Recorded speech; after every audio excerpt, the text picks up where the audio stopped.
Sabun Lux versus sabun Dettol. Kira-kira apa ya yang sama dari kedua merek produk ini?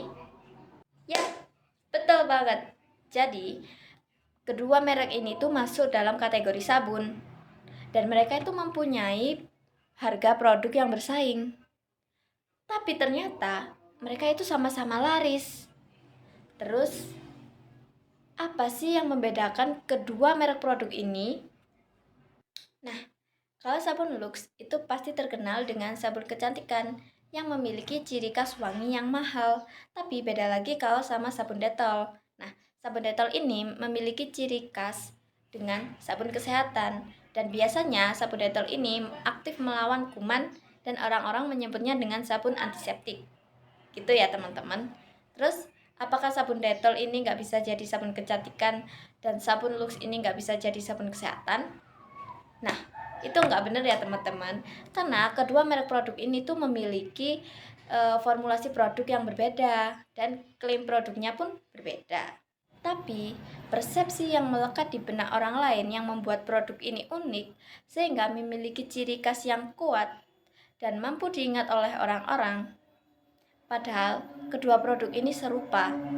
Nah, ini teman-teman yang disebut dengan brand positioning.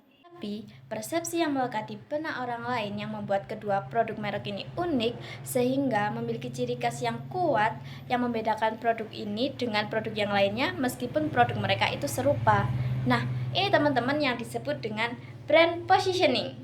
And welcome to Beda Asik with Cinta mengenai brand positioning. Dan kenapa sih brand positioning ini sangat penting untuk sebuah bisnis kita? Oke, jadi, dari contoh yang tadi, kita dapat simpulkan bahwa brand positioning adalah suatu tindakan merancang penawaran dan membangun citra perusahaan agar menempati tempat yang khas di benak konsumen lewat persepsi yang unik. Gitu ya teman-teman, ingat. Oke, jadi ada 3 langkah untuk menentukan brand positioning. Apa aja ya? Yang pertama, kita harus menentukan produk generik. Jadi, sebelum kita menjual sebuah produk, kita harus tahu dulu kita mau jual produk apa dan produk itu masuk dalam kategori mana. Apakah itu masuk dalam kategori kecantikan kah, fashion kah, makanan kah, atau yang lainnya. Nah, setelah itu kita bisa riset lebih dalam dan kita harus tahu produk mana yang berpotensi yang paling laris dari produk-produk yang lainnya. Gitu ya teman-teman. Yang kedua, jadi kita harus tahu spesifik customer apa yang nantinya akan benar-benar membeli produk kita. Misal, kita akan menjual jilbab, berarti spesifikasi customer kita itu pastinya orang muslim, perempuan, suka styling hijab, suka koleksi hijab, suka berhijab pastinya ya. Kemudian umur 11-30 tahun misalnya. Terus remaja, seperti itu ya teman-teman. Nah, dengan spesifik customer ini bisa meminimalisir kita untuk salah target market. Misal nih, kita mau jual jilbab, tapi kita tawarkan ke orang yang nggak berhijab atau bukan orang muslim. Tentunya itu akan menurunkan penjualan kita sendiri, gitu ya. Yang ketiga, yaitu membuat market kategori unik pada sebuah produk. Jadi tadi kita membahas mengenai produk hijab kan. Nah, agar produk kita itu laris di pasaran, jadi dan mudah diingat oleh masyarakat, kita harus menentukan nih ciri khas yang unik untuk produk kita itu apa. Nah, sekarang kan lagi booming produk jilbab yang ringan, yang nemplok di kepala. Nah, contohnya nih, si Ansa Hijab. Nah, Ansa Hijab ini meluncurkan sebuah produk pasmina namanya Viscose. Viscose Ansa.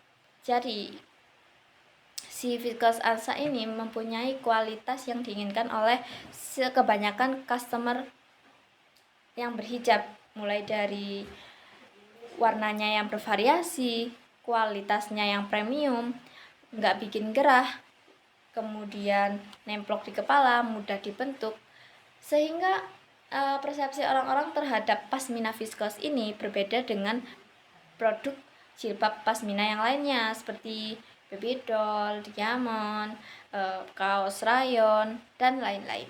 Gitu ya teman-teman. Jadi kita harus sebisa mungkin membuat produk kita itu unik dari produk-produk yang lainnya agar laku keras di pasaran dan tentunya mudah diingat oleh masyarakat. Tips menggunakan brand positioning. Yang pertama, kita harus menentukan target market kita secara tepat. Yang kedua, kita fokus pada keresahan, kebutuhan, dan keinginan si konsumen. Yang ketiga, kita jangan terlalu fokus pada merubah produk, tetapi kita harus mengembangkan produk kita melalui brand positioning.